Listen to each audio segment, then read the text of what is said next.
Welcome sa Dries TV. Kung interesado ka sa ganitong news, huwag kalimutang isubscribe ang ating YouTube channel. Maraming salamat! Welcome po ulit sa ating panibagong update tungkol kina Kim and Paolo Abilino. Sa bawat update natin, tatalakayin natin ang mga pinag-uusapan sa mundo ng social media tungkol kina Kim and Paolo Abilino. Kaya naman kung hindi pa po kayo nakasubscribe dito sa ating channel nako, i-click nyo na po yan and isama nyo na din ang bell button.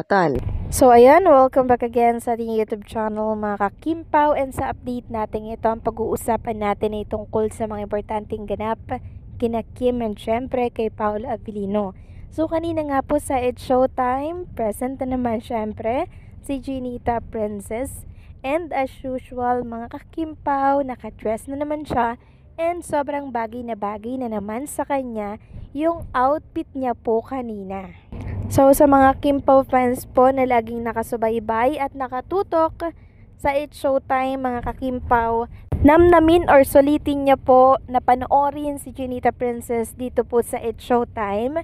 Kasi sa mga susunod na linggo mga kakimpaw, baka hindi nyo na po mapanood si Kim Chiu sa It's Showtime dahil possible na simula na po ang pagtitaping ng bagong series nila ni Paolo Abilino na The Alibay. So possible na sa Cebu po yan i-shoot.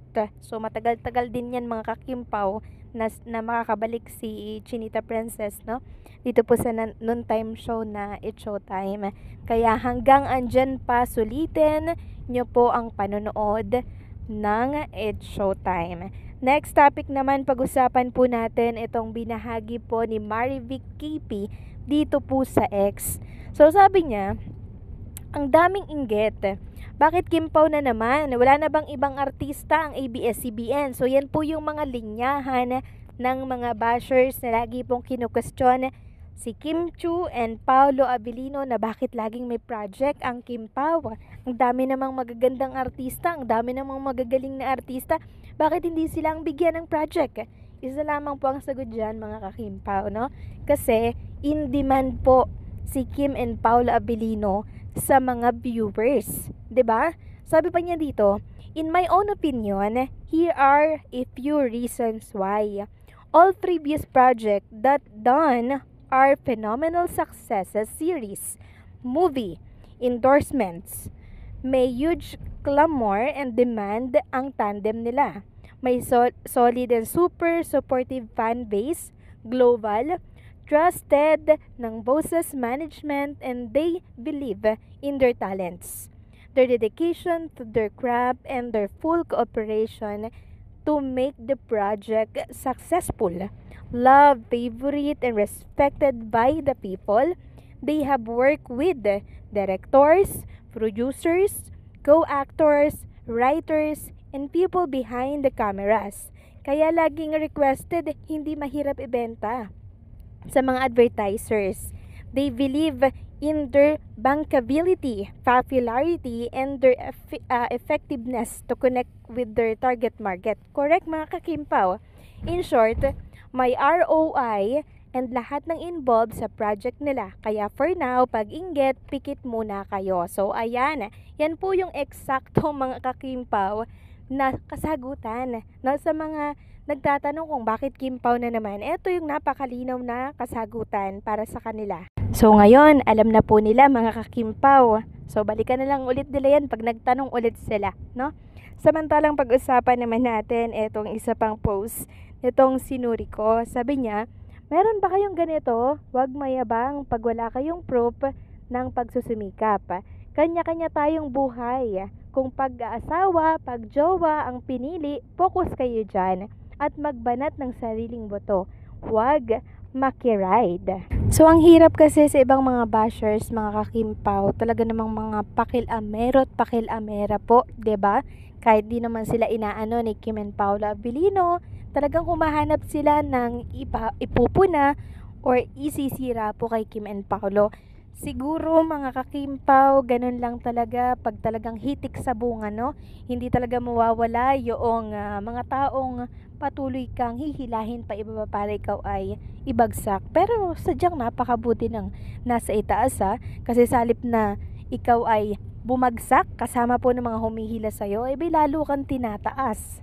Next topic naman, pag-usapan natin mga kakimpaw ang tungkol nga dito sa ganap kanina sa It's Showtime. Yaman din lamang po na present si Chinita Princess kanina. Meron na naman tayong napanood na talaga naman pong interesting na itopic natin dito sa vlog natin. So ano ba yung napakinggan natin na yan na talaga naman pong pinag-uusapan ngayon ng mga Kimpaw Nation dito po sa mga social media platform. So kung inyo pong natatandaan mga kakimpaw, meron pong picture si Kim and Paolo Abilino na kung saan di po ba ay magka-holding hands together. Ito po ay nung time na nagpo-promote sila ng pelikula nila na My Love Will Make You Disappear. And nakasuot sila dito parehas ng color black na damit. Yung kay Kim Chiu po pala ay tube na black. Then yung kay Paolo Abilino ay t-shirt na black. Tapos may tatak ng My Love Will Make You Disappear. So makikita nyo dyan, magko-holding hands sila, diba? Ayan, ilalagay ko na lamang po sa mga screen po ninyo. Nang sa ganon ay makita po ninyo kung ano yung tinutukoy at sinasabi ko dito sa aking kwento tungkol sa nangyari po kanina sa It's Showtime. So kanina kasi may isang contestant na hinolding hands, etong si Vice Ganda, and sinabi niya nga po doon na yung tamang pag-holding hands daw mga kakimpaw ng lalaki sa mga babae, dapat daw ganito. Sa mga nakikita nyo po sa mga screen po ninyo, dapat lapat na lapat, tapos yung hinlalaki po ni lalaki ang nakapatong sa hinlalaki ni babae. So ibig sabihin daw po pala nun mga kakimpaw ay kahit ano't ano man daw po ang mangyari, nakahandang protektahan ng lalaki itong si babae. Tapos napag-connect-connecta po ng mga Kimpaw fans yun dito sa picture ni Chinita Princess and Paolo Abilino na kung saan ay magka-holding hands sila. And kitang-kita nga naman mga kakimpaw na nakapatong po yung kamay ni Paolo Abilino sa hinalaki ni Chinita Princess. Ibig sabihin pala nito mga kakimpaw, ano't ano man ang mangyari, si Paolo Abilino po poprotektahan si Chinita Princess. Meaning, hindi po siya pababayaan mga kakimpaw. So, lahat pala ng nakikita natin kay Kim and Paolo Abilino, mga kakimpaw, meron po pala yung meaning. May magandang meaning po pala yun. Napakatatalino talaga ng mga Kimpaw Nation, Dahil sa mga simpleng bagay niya na pagko-connect-connecta po nila, talaga naman pong very accurate. Sabi nga dito ng isang Kimpaw fan sa EXO, credit na lang po sa nag-post na to.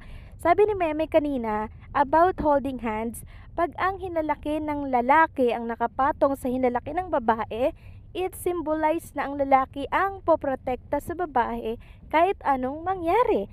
So, ibig sabihin pala nun mga kakimpaw, si Paolo Abilino talaga ay iniingatan ng isang Chinita Princess. Nakakatuwa naman yung ganon, di ba mga kakimpaw? Ito'y sumisimbolo lamang po na talaga namang mahal po ni Paolo Abilino si Chinita Princess. So, anong sa inyo dito mga kakimpaw? Please comment down below. So, paano hanggang dito na lamang po ang update natin. Maraming salamat sa patuloy na pagsuporta.